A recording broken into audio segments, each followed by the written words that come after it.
Hello， 大家好，今日同大家分享一個白菜豆腐湯。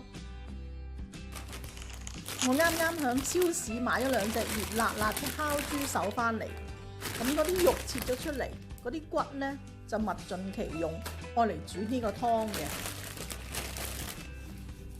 買呢啲豬手呢，千祈唔好抌咗個骨，佢煮出嚟嘅湯呢係好好飲嘅。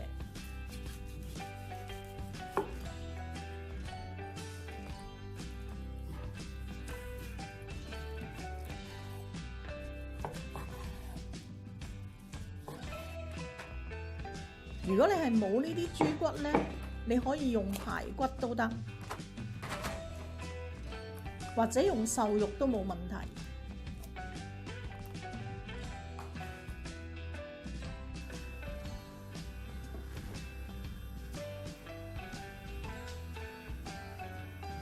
俾一塊薑，俾埋我哋豬骨落去，先大火煮佢10分鐘。然後轉小火煮30分鐘。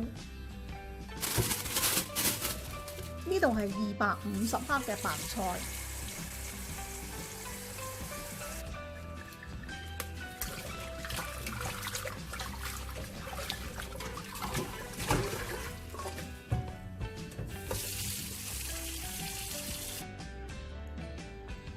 硬豆腐2件，400克，你用嫩豆腐都得嘅。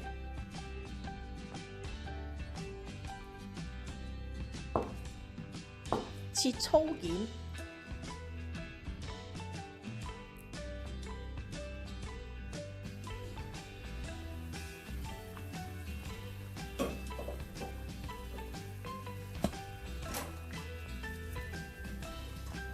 將呢啲豬骨撈出，同埋轉返大啲嘅火。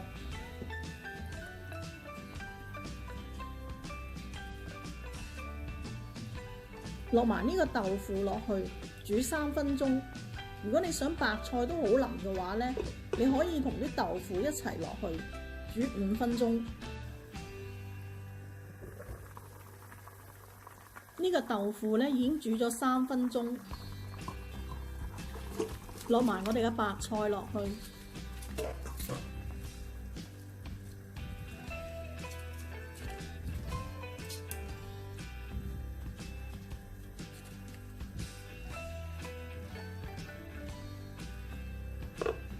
冚蓋煮多佢2分鐘，